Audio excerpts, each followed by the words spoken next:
Surya coin collection சேனலுக்கு வருகை தந்திருக்கும் அனைத்து நண்பர்களுக்கும் என்னுடைய வணக்கங்கள். நாம் இந்த வீடியோவில் என்ன பார்க்க போகிறோன்னா, இன்றைக்கி ஒரு 2 காயினை பற்றி பார்க்க போகிறோம். அந்த 2 காயின் எந்தெந்த காயின் ரேர் வெரைட்டி, எந்தெந்த காயின் ஸ்கேர் வெரைட்டி, ஸோ எந்த காயின்லாம் அதிக ரேட்டு போகும் அப்படின்றத தான் பார்க்க போகிறோம். ஸோ நம்ம இன்றைக்கி பார்க்க போகிற முதல் நாணயம் என்னென்னா, இந்த ஜார்ஜ் 6th 1 பைஸ் அப்படின்ற நாணயம் தான். இது பார்த்திங்கன்னா ஓட்டக்கால்னா மாரி தான் இருக்கும். ஸோ காயினை மட்டும் பாருங்கள். ஓட்டக்கால்னா தான், இது ஓட்டக்கால்னா மாரி இல்லைன்னு சொல்லலை, ஓட்டக்கால்னா தான். ஸோ இது வந்து என்ன மெட்டல்னு பார்த்தீங்கன்னா காப்பர் மெட்டலு.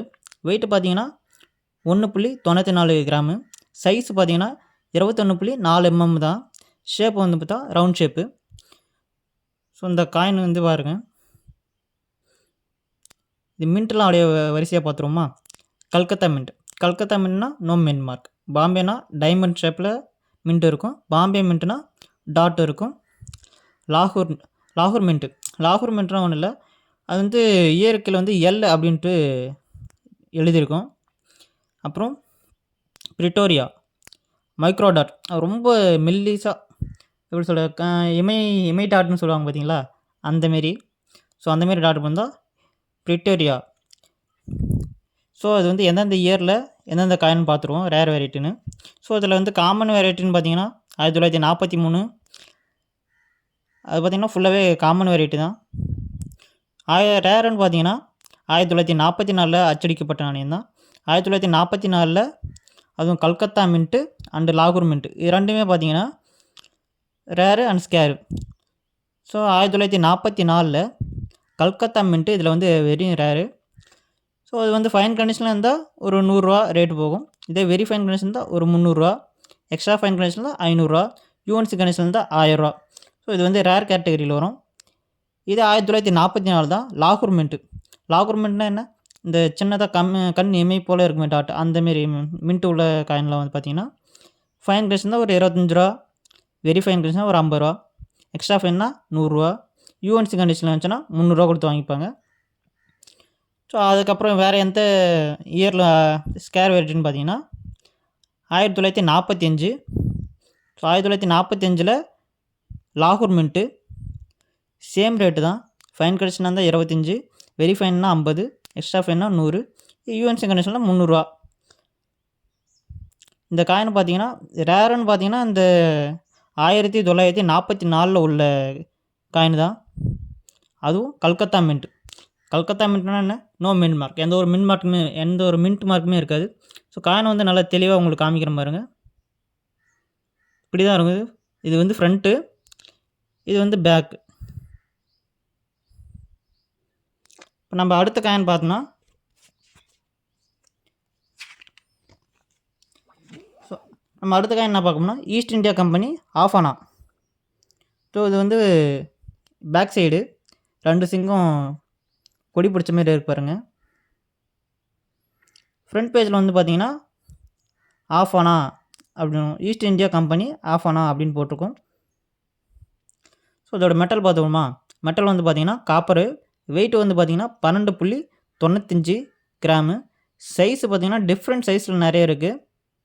1835 அச்சடிக்கப்பட்ட நாணயம் வந்து 29.50லேருந்து 30.50 mm வரைக்கும் இருக்கும். இது 1945 அச்சடிக்கப்பட்ட நாணயம் வந்து 31.10 mmலேருந்து 31.50 mm வரைக்கும் இருக்கும். இது ஷேப் பார்த்திங்கன்னா ரவுண்ட் ஷேப் தான். ஸோ காயின் வந்து ரவுண்டாக தான் இருக்கும். இது ஃப்ரண்ட் பேஜு, இது பேக் சைடு. மின்ட்டு பார்த்திங்கன்னா அதே தான். Calcutta mint and Bombay mint 2 மின்ட்டில் தான் அது அச்சடிக்கப்பட்டிருக்காங்க. கல்கத்தா மின்ட்னா நோ மின்ட்டு, பாம்பே மின்ட்னா டயாமீட்ரு. அந்த பாம்பே மின்ட்னா டயாமீட்ரு சுற்றளவு பார்த்திங்கன்னா 29.50 mmலேருந்து 30.50 mm வரைக்கும் இருக்கும். ஸோ இது வந்து மின்ட் எதுவும் கிடையாது. அந்த சைஸ் வேரியண்ட்டை வச்சு மட்டும்தான் இதோட ரேட்டை ஃபிக்ஸ் பண்ணுவாங்க.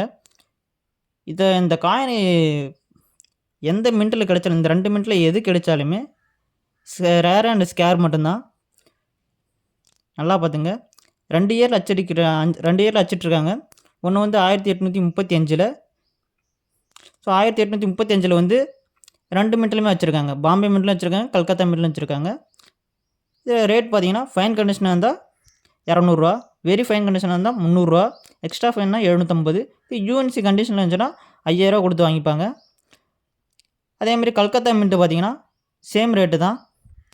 ரெண்டுமே என்னன்னு பார்த்தீங்கன்னா ஸ்கேர் வெரைட்டி 1835.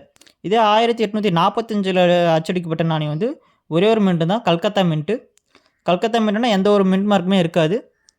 ஸோ அது வந்து ஃபைன் கண்டிஷனாக வந்து 1000 கொடுத்து வாங்கிப்பாங்க. வெரி ஃபைன் கண்டிஷனாக இருந்தால் 2000, எக்ஸ்ட்ரா ஃபைன்னா 5000. இது யூஎன்சி கண்டிஷனில் இருந்தால் 15000. ஸோ இந்த காயினை நல்லா பாருங்கள். இந்தமாரி காயின்லாம் கிடைச்சா கண்டிப்பாக எடுத்து வச்சுக்கோங்க. கண்டிப்பாக நல்ல ஒரு ரேட்டுக்கு போகக்கூடிய காயின் தான் இதெல்லாம். ஸோ இது நல்லா உங்களுக்கு பெருசாக காயினுக்குன்னா இது கீழே விட்டுருக்கேன் பாருங்க. இது தெளிவாக தெரியும்னு நினைக்கிறேன் உங்களுக்கு. ஈஸ்ட் இந்தியா கம்பெனி ஆஃப் ஆனா அப்படின்னு ஃப்ரண்ட் பேஜ். பின்னாடி வந்து 2 சிங்கம் வந்து கொடி பிடிச்சிருக்க மாதிரி இருக்கும். ஸோ இந்த காயின் வந்து பார்த்தீங்கன்னா ரொம்ப வேல்யூபிளான காயின். இங்கே இருந்தால் எடுத்து வச்சுங்க. விற்பனைக்கு யாராவது கண்டிப்பாக கேட்பாங்க.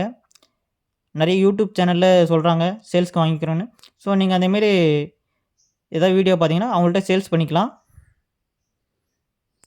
ஓகே, நன்றி மக்களே. இன்றைக்கி இந்த வீடியோவை பார்த்ததுக்கு மிக்க நன்றி. வணக்கம்.